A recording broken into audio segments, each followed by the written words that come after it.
Mjomba Jayman. Nini hii?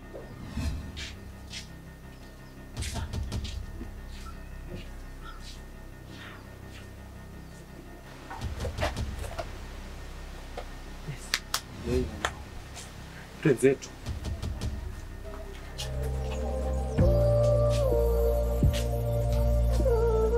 Kama hili kushinda ino mashati madugu, nitaka nikupe nyingine. Nyingine ya kazi gani? So kuntaka utajiri we. Nimesharidhika na umaskini wangu. Na kama utajiri, Mwenyezi Mungu pekee ndiye anayetoa. Hapo zamani kwa hamu viji kama Mungu ndo anayetoa utajiri. Sikizani ndugu zangu. Katafuteni kazi mufanye. Ushirikina hauna maana. Nyanyukani mwende. Nendani.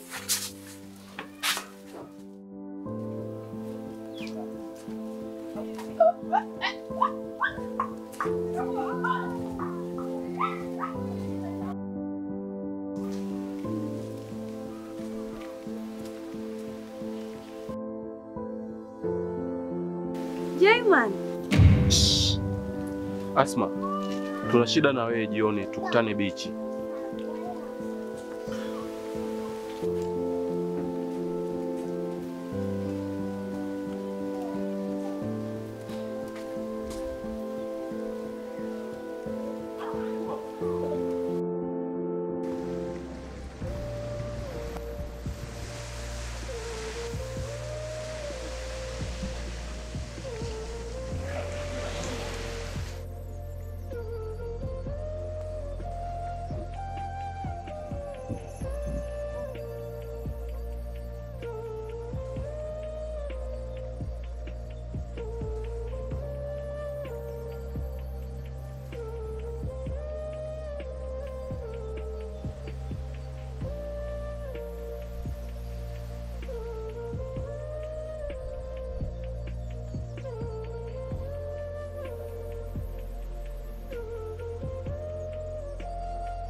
Vipi nimechelewa? Nimechelewa sana mbona? Ndio umeenda.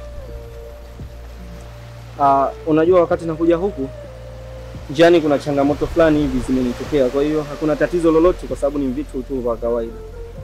Lakini unaonaje mazingira? Mazingira hapo sawa.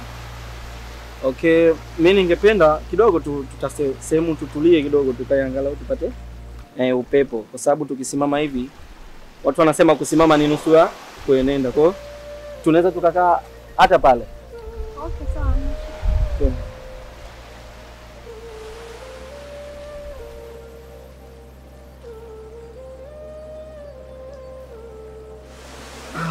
Asma, hivi katika maisha yako ni kitu gani unapenda zaidi kutoka kwangu? Kitu ambacho napenda kutoka kwako? Naam. Ningependa uje nyumbani kwa wazee wangu. Nije nyumbani kwa wazee wako. Safi sana. Yaani muda mrefu sana nasubiria swali kama hilo kutoka kwako. Asante sana kwa kusikia hilo. Nitafurahi sana kama utakuja nyumbani.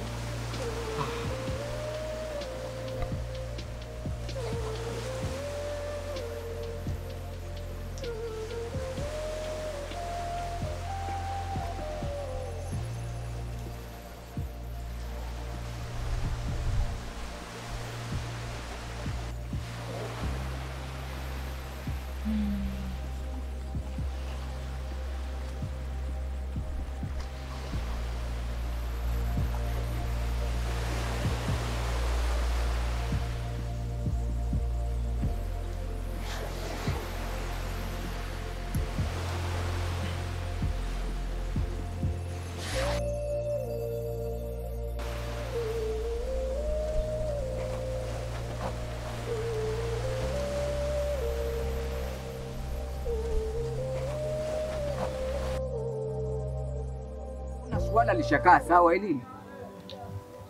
Halina tatizo lolote. Kwa hiyo nyewe mna uwezo wa kwenda.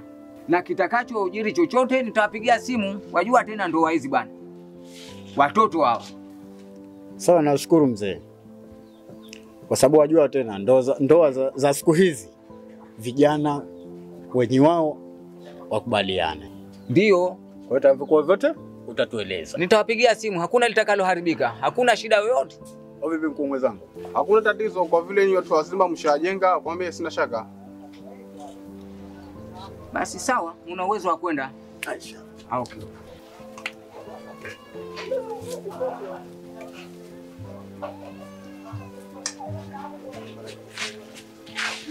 Halo Asma, kumsumbua mwenzako vote vile ilikuwa unamaanisha nini? Wewe ni mzuri sana au ndo sio type yako? Na ikiisha naona huli, hunywi, sijui umepatwa na nini shoga yangu. Au ndo umerogwa? Shoga yangu usinichekeshe. Mapenzi tu mwanzo amenifika hapa. Sili, sinywi na wazi usiku je maana nitakuja kutoa mahari. Wacha we. Halo, natamani usiku niwepo. Wewe acha tu.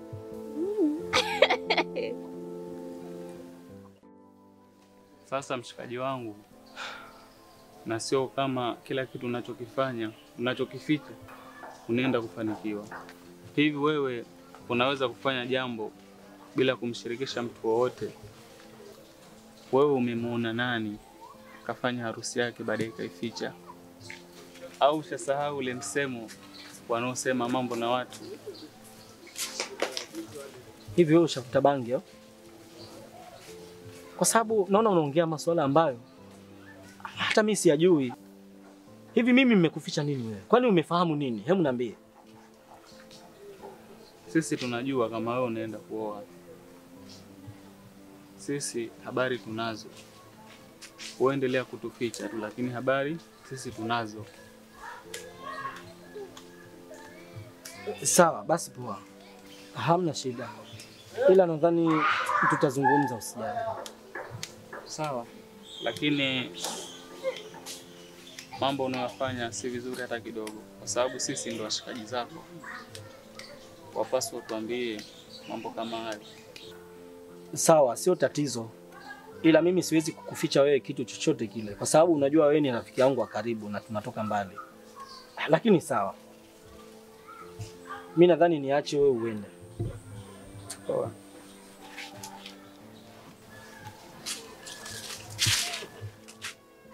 Naam binti yangu Asma. Yule kijana hana tatizo lolote. Ni kijana mzuri tu. Hana shida. Kwa nini tusimkubalie? Naona ni kijana hana matatizo, hana shida, yuko vizuri tu.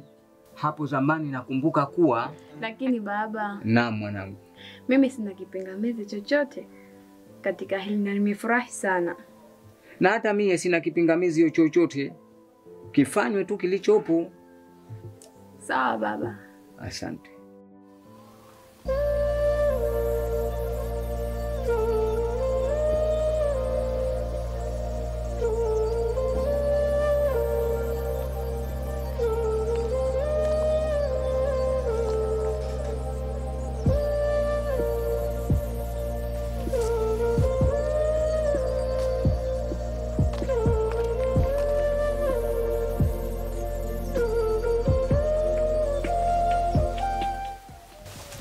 Mambo baby. Poa, mzima?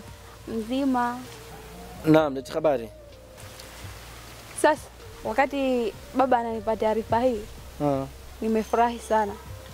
Sijawahi kuwa na furaha kama hii nilionayo leo. Yaani nilitamani nilie, nilitamani nicheke. Yaani nimefurahi sana. Na sijui sasa itakuja kuwaje hiyo siku ya ndoa.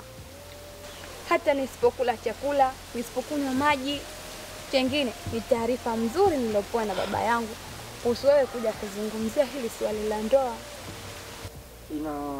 Ina maana kuna taarifa umezisikia kuhusu mimi kuja kwenu, sio? Kwani wewe hauelewi kuna kitu gani kimetokea au? Hapana, mimi naomba niache, baadaye nitakutafuta. Una tatizo gani wewe leo? Kwani sasa hivi saa ngapi? Nahisi ni muda sala. Isitoshe ndio swala la ndoa ni nusu ya dini. Hata mimi nina furaha kubwa kusikia maneno kama hayo. Yaani nilikuwa naisubiria sana hii siku ya kuletewa taarifa hizo kutoka nyumbani. Hivyo asante sana. Nimefurahi kwa kweli. Kama baba kasema hivyo asante. Ila naomba uniache kidogo, nitakutafuta. Nataka nifike nyumbani nende nikaongee na mamangu. Una kitu gani wewe leo? Hapana, nitakutafuta.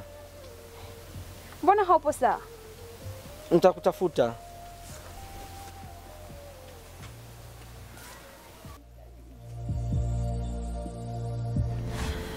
Uliponipa taarifa, ulitaka niende hapo hapo. Yaani kama ajali tu. Hivi vitu vingine havitaki haraka mwanangu.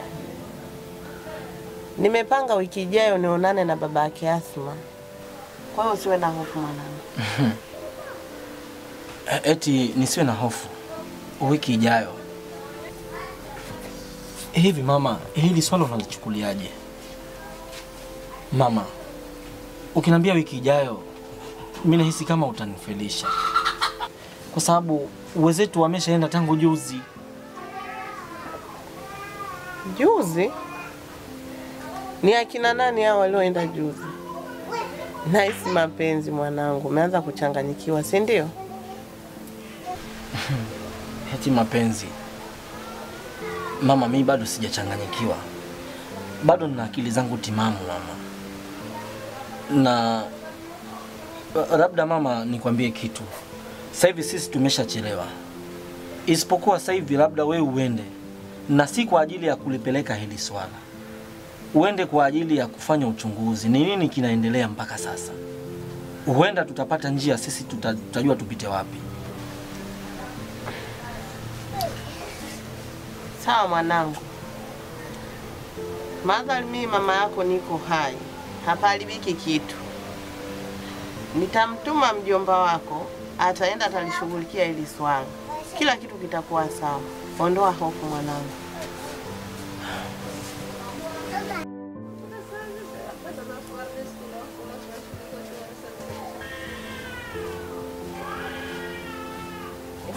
Da Salma. Naam, karibu. Hebu njoo kidogo. Haya, karibu tuko. Tukae hapa kwa kizungumza. Kaa hapo vizuri. Haya. Pale panakufaa. Nitakaa hapa.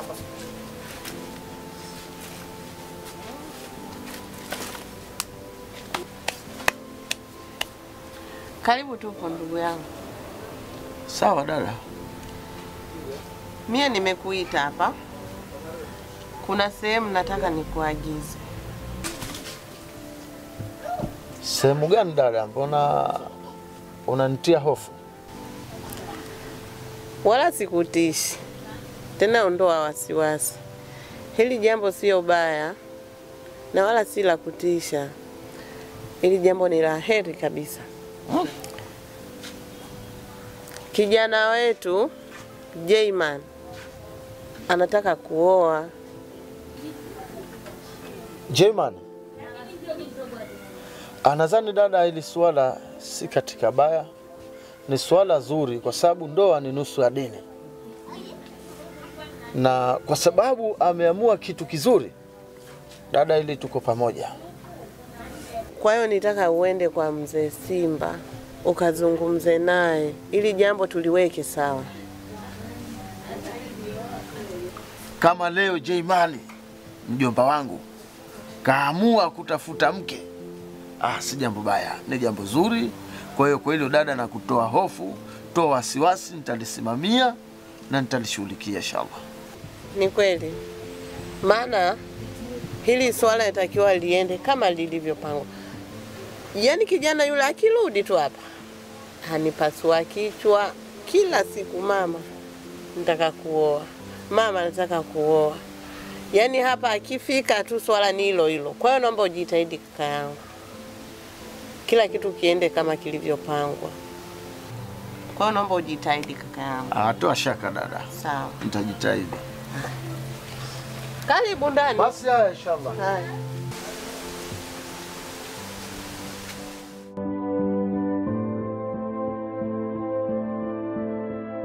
Mzee Chondo, mie niko kwenye utajiri. Kwa nini watakonipeleke kwenye umaskini? Mwanao hana uwezo wa kumuoa mwanangu. Sitaki kabisa, halafu mwanangu mie kashaposhwa. Kwa nini lakini unifanyie hivyo? Mwenda muweka wapi? Mwenda nilisha nini? Kazi wenyewe mwategemea za bahari. Mbona wapenda Mzee Chondo kunisumbua mimi? Lakini samahani mzee mwenzangu, lakini naona kama mwanangu mimi hawezi kuolewa ni mwanao. Bila samahani. Kama mimi ndio mwenye kusababisha hivyo kwamba urudi kwenye umaskini wako, mimi sitosababisha kurudi wewe kwenye umaskini, na mimi naondoka. Wewe potea, nenda kabisa. Hawa watu vipi?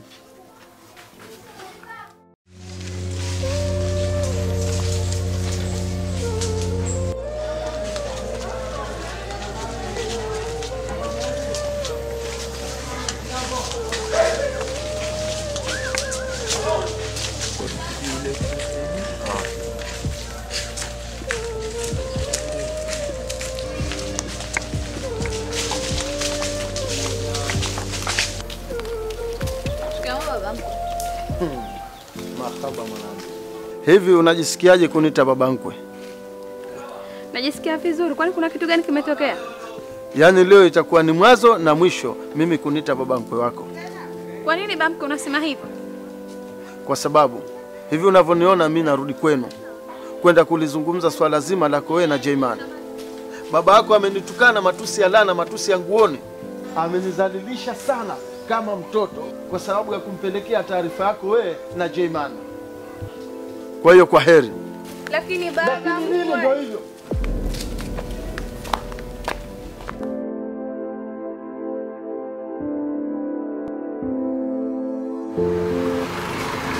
Mwanangu, ule mtindo wa kubadilisha wanawake kama shati sasa umefika kikomo.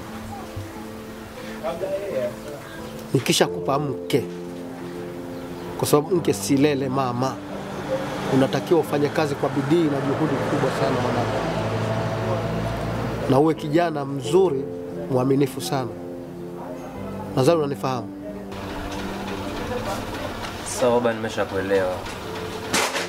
Mbona mambo ni tena na kitambo mimi? Sitoshe, muda mwingine ilikuwa ni bangi tu. Bangi? Sasa nakwambia hivi, hizi nywele hizi ukishaondoka hapa nataka ukazikate. Ukija tena nywele hizi utanijua mimi ni nani. Haya, ondoka. Kimbia! Kimbia! Haya. Lakini baba, si ungeniambia sasa? Kwani uliniuliza? Mimi nilijua ni Jayman baba. Jaymani? Wazungumzia huyu Kenge, mtoto wa Bishore? Baba Kenge? Ndiyo, ni Kenge. Ana miguu minne, lakini anatembelea miguu miwili tu. Ila baba, umenikosea sana, na nitakachokifanya nakijua mimi mwenyewe. Utafanya nini kwangu? Anijua vizuri wewe mimi. Lakini baba, umenifanyia sivyo. Funga domo lako hilo. Na wala huwezi ukanilazimisha kitu chochote. Ninachojua mimi, nasubiria ndoa tu ya wewe na mzee mwanangu wa mzee Kasim. Basi, hakuna chengine. Kwa nini baba haukuniambia mapema? Lakini nikwambie nini mbele yangu wewe? Mbwa wewe. Hebu toka hapa katafute kazi ufanye huko. Mwehu. Sama.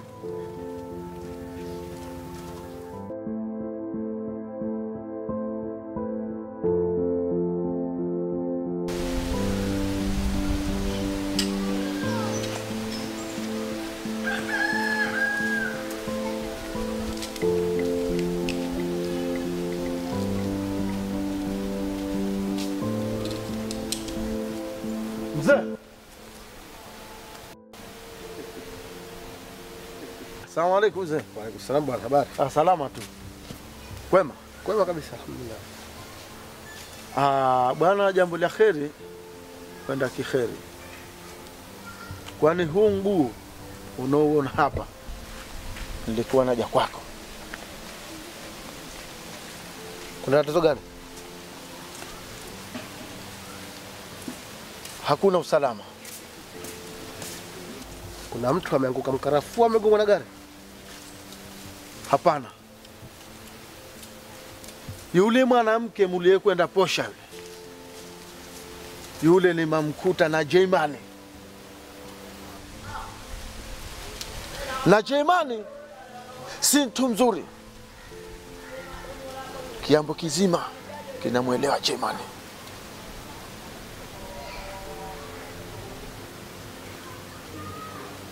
Mimi nawajua. Wewe mzee wewe mnafiki. Kwenda kwambia hivi, mimi sisikilizeni maneno yenu. Mimi ile familia nimechunguza, nimejua kila kitu. Kwa hiyo msifanye mimi sina akili. Mimi nina akili zangu. Sawa? Kwa hiyo mimi namwambia hivi, fitna zenu, maneno yenu, mimi hayanichulishi. Tayari pale mwanangu ataoa. Watu mkikaa fitna, hamweleweki. Nakwambia ondoka. Wewe mzee wewe, nani anasema wala sibadilishi mimi. Mtu utakuwa mbaya sana wewe. Mambo gani hayo? Umeshakwambia Jeimani si mtu nzuri. Wewe bado ukang'ang'ania tu. Basi uangalie nitakukuta. Usilie kipenzi, mimi nipo hapa kwa ajili yako. Nitahakikisha yote yatakaa sawa. Naona kama dunia imenitenga mimi. Kwa nini kila siku mimi najihurumia sana? Naona inaenda kufa kwa ajili ya mapenzi. Usiseme hivyo, mlani shetani. Shetani ndo nini? Hem, niacheni mimi na maisha yangu. Pole shoga yangu, ndo mambo.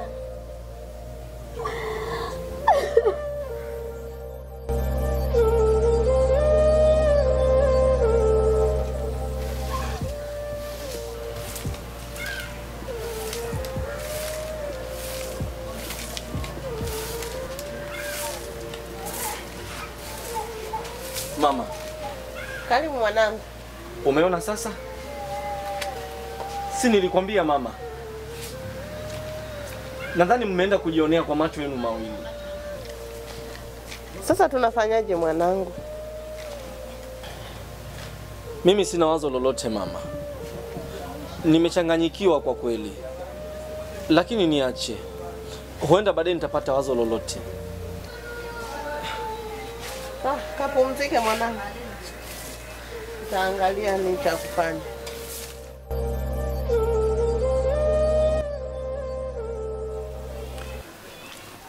Hivi unahisi simpendi?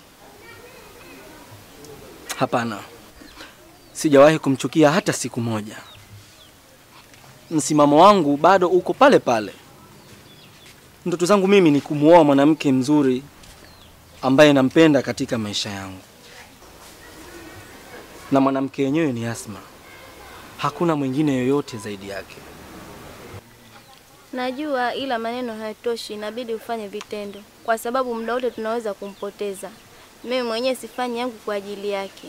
Na wewe ndo tunayekutegemea, usituangushe. Hapana, mimi siwezi kuwaangusha.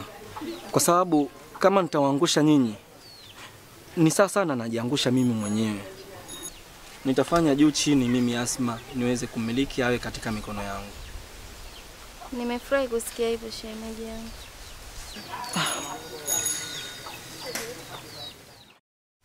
Babu ndio hivyo, ushasikia? Ndio. Usije ukaniambia mwanangu sija kuandika shughuli. Poa. Mwanangu ukifanya uzembe wako wewe utakula mwenyewe. Sawa, fresh.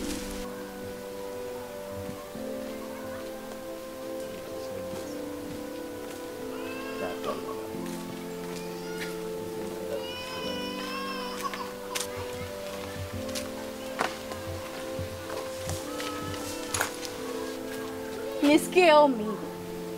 Mimi sikutaki, sikupendi, na wala siwezi kuolewa na wewe malaya wewe. Unakumbuka siku ulionidhalilisha nyumbani kwako? Ulinifukuza kama mwizi na ukaniita malaya, na mimi nimempata malaya mwenzangu. Nadhani unamjua. Nilijua nataka kuongea vitu vya maana kuhusu plani zetu baada ya ndoa. Kumbe unakuja kuniambia tarabu hapa. ndoa yako wewe na nani? Na wewe? Mimi nikome, sikutaki mshenzi mkubwa we. Tena ukome kunifuatilia baada ya leo. Hapa nitapoondoka usinifuatilie tena nikome.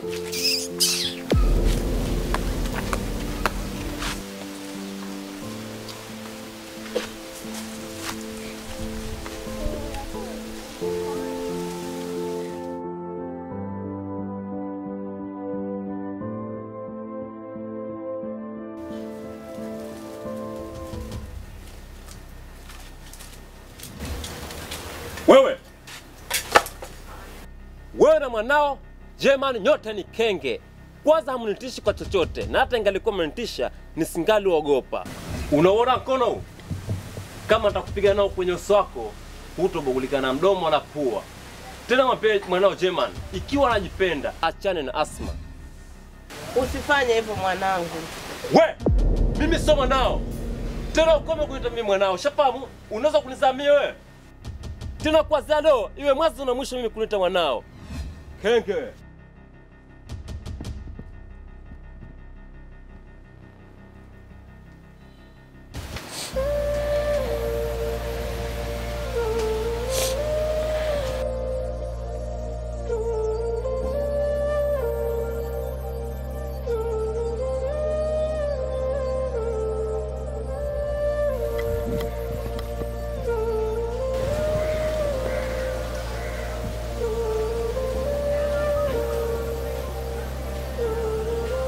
Mama, nilidhani ni mimi tu ndio ananiumiza na kunisononesha namna hii. Kumbe hata wewe amekukuta mama. Inauma sana. Sasa cha kufanya, tutafute njia sahihi mpaka tuibuke na ushindi. Njia pekee ya kupata ushindi ni kuachana na hii ndoa inayotuletea misukosuko. Siwezi, ni bora nikose hii ndoa kuliko kukosa wewe mwanangu kipenzi unayeniletea faraja. Mama, mbona umekata tamaa mapema? Ndiyo mwanangu. Ulitarajia uje ukute maiti iliyopigwa na yule chizi mvuta bangi mlevi. Si ndio mwanangu? Aha, sasa nimepata picha mama. Lakini unapaswa kujua mama, hakuna mafanikio yanayokosa changamoto mama. Na hizi ndio changamoto zinazotupeleka kwenye mafanikio mama.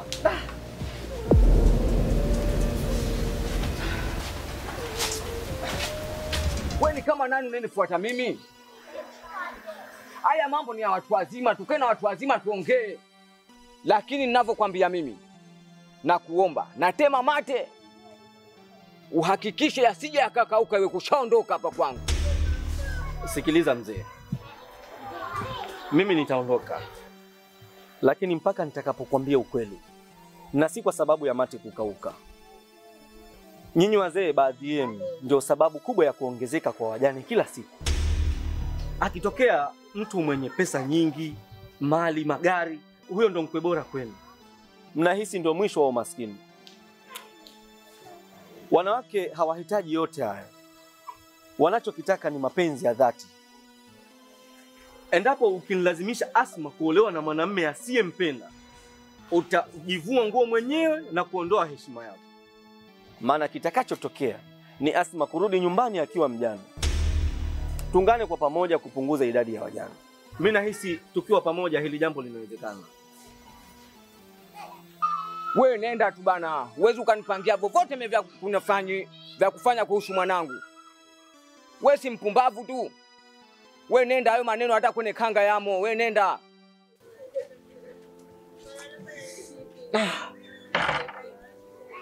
Wahenga walisema vyako ni vyako na wenzio, vikikupata ni vyako pekeo. Bila kumpigia simu kakaangu, hapa nitabugi sana kwa sababu mtoto kashanikalia vibaya sana. Ngoja nimpigie simu kakaangu, hii ndio ifanywe haraka kabisa inavyowezekana.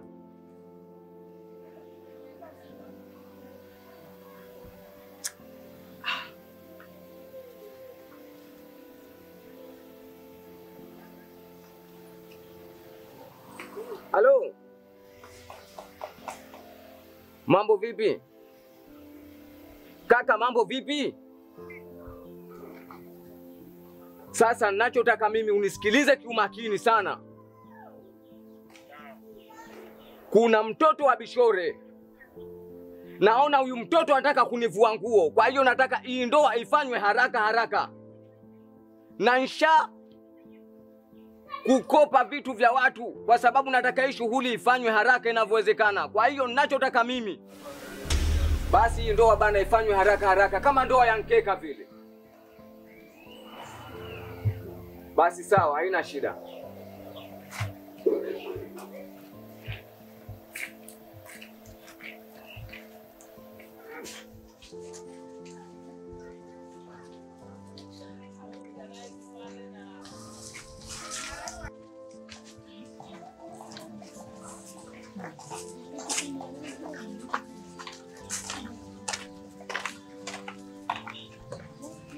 Hodi. Wenyewe. Karibu.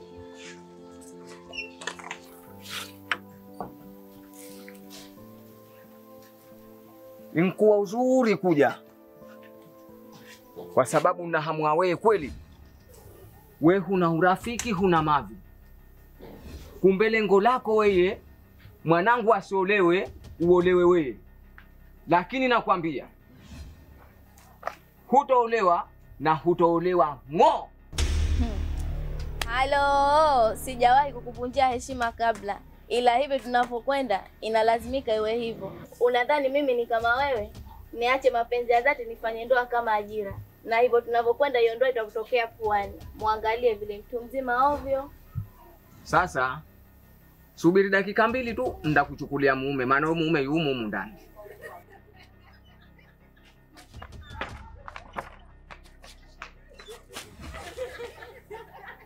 Mwanamke wenyewe miguu yote ya kuchoto, hana lolote alilonalo. Hajanifanyia utovu adabu hapa. Mshenzi mkubwa huyu. Mbona kweka kama mwanamke kweli? Wende kaa nikakupa mume mgawe.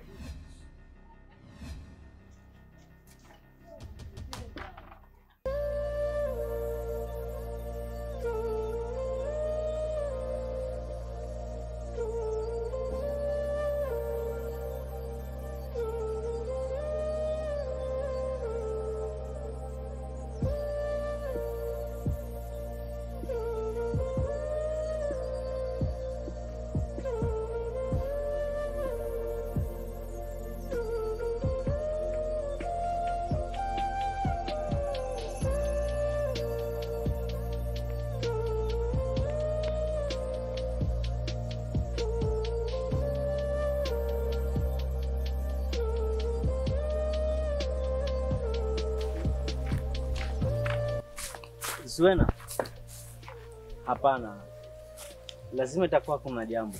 Nimemwona Asma kama hayuko sawa hivi, mara nawe tena unakimbia. Kuna nini? Umemwona Asma? Umemwona wapi? Niambie basi. Anaenda kule. Sawa, sisi tupo sawa, hamna shida baadaye. Najua.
Zuena, pumzika ili unambie. Kwa nini unakimbia?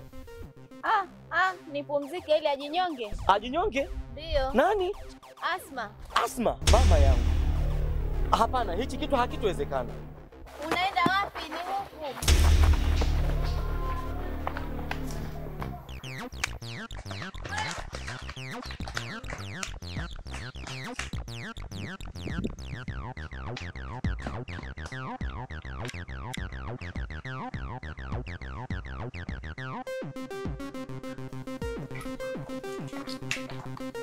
Asma.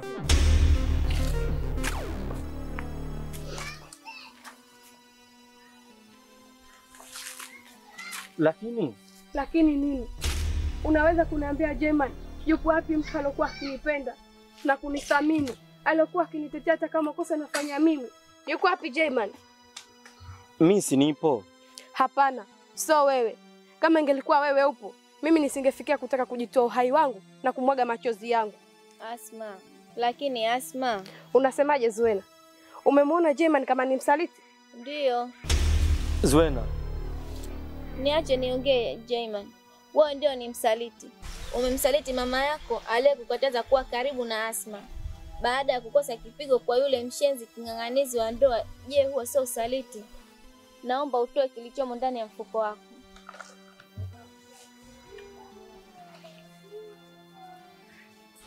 Huyo ni nani? Kipenzi changu Asma. Je, unampenda? Ndiyo. Nampenda sana Asma. Zaidi anavyoyapenda maisha yangu. Asma, hivi unadhani ni maamuzi mazuri unataka kuyachukua? Asma, wale wanaojinyonga na wanaokunywa sumu kwa sababu ya mapenzi, sio kwamba hawana akili, bali hii ni tafsiri ya kweli ya neno upendo. Ili ufunge ndoa na mtu unempenda, ni lazima kuvuka changamoto. Maumivu nawapitia na wapitia mara mbili zaidi. Tuvuke hizi changamoto ili tukaishi kwa furaha.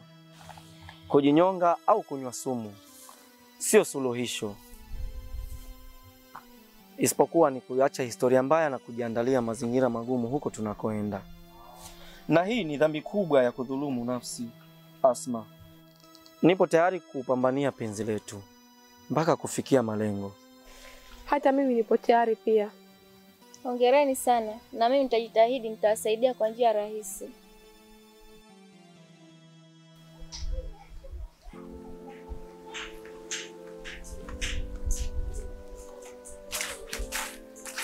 Mambo vipi Zuena? Poa. Hili swala la ndoa ya Asma ujue inanichanganya. Kivipi? Sasa kesho anaenda kuoa ni Jayman ama huyo mshikaji mwingine? Kwa sababu wewe ndiyo mtu wa karibu, lazima utakuwa unajua. Unaweza kunijuvya mtu wangu? Kesho hiyo kesho? Ndiyo. Inabidi gemu ianze. Gemu tena? Alafu hujanijuvya? Au basi acha tu. Basi inshallah jamani, hamna shida. Jambo hili litakuwa inshallah. Tatizo lolote.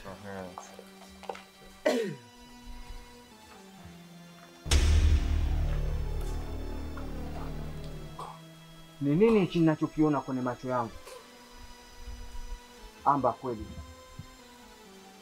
muungwana akivuliwa nguo hasimami, huchutama. Hasimami, huchutama.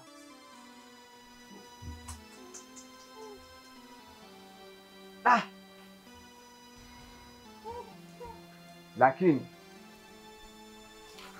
katika nyie tutajua nani star nani adui, na kwa hili sitolikalia kimya mimi.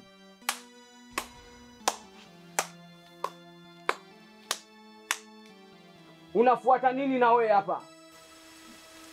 Nimekuja kama muhusika kwenye huu mchezo, na huwezi kumaliza kirahisi wakati wahusika hatujakamilika.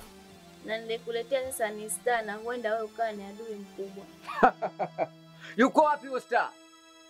Yuko wapi? Nionyeshe yuko wapi?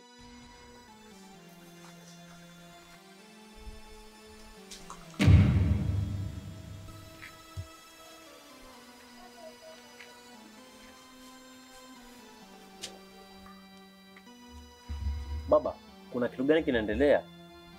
Na wewe umefuata nini hapa na mimba yako ya mchongo? Usinichekeshe. Ulinitumia kama chombo cha starehe na kunisaliti baada ya kugombana na mimba yako, ambayo kwamba leo hii unaniambia ni mimba mchongo. Sasa basi, leo utachagua moja, kusuka au kunyoa. Kimya. Nazungumza hapa kama baba. Ulichokipanda ndicho utakachokivuna. Mzee Simba, mimi siko hapa kushiriki katika kudhalilisha wanawake.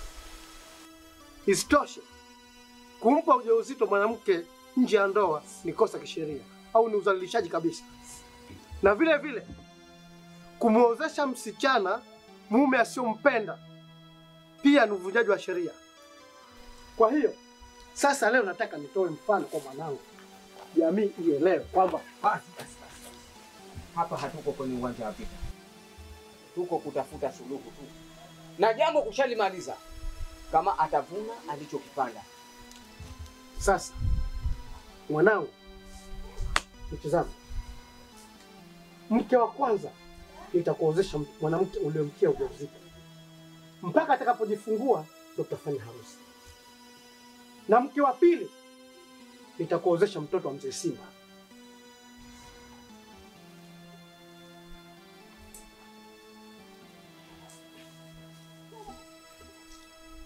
Aya unaosema una akili timamu? Hivi wanifanya meno bua wazimu sana eh? Wanifanya mimi na kichaa sana eh? Hilo haliwezekani, na mimi na maamuzi yangu. Mwanangu Asma. Abe baba. Na kuomba unisamehe kwa yote yaliyotokea. Nimeshakusamehe baba. Mwanangu Jeman. Naam banku. Na kuomba unisamehe kwa yote yaliyotokea. Nimeshakusamehe banku. Kwa hiyo ili utafunga ndoa hapa hapa kabisa. Halafu nataka nikwambie tu mkwe wangu, maana sasa ni mkwe wangu. Mtoto akinyelea kiganja hakikati mwanangu toshewa, na waomba munisamehe, na leo hili nitakalopitisha ni hapa hapa na kufungisha ndoa na mwanangu, basi hakuna chengine. Shehe yupo, tupe harusi pambe. Hapa tukapata halwa na tende na kahwa, lakini tuendeni tu. Sikiliza nikwambie shehe, mchuzi wa mbwa hunyoa moto, mchuzi wa mbwa hunyoa moto. Kwa hiyo ili hakuna halua, hakuna tende, waoane waondoke.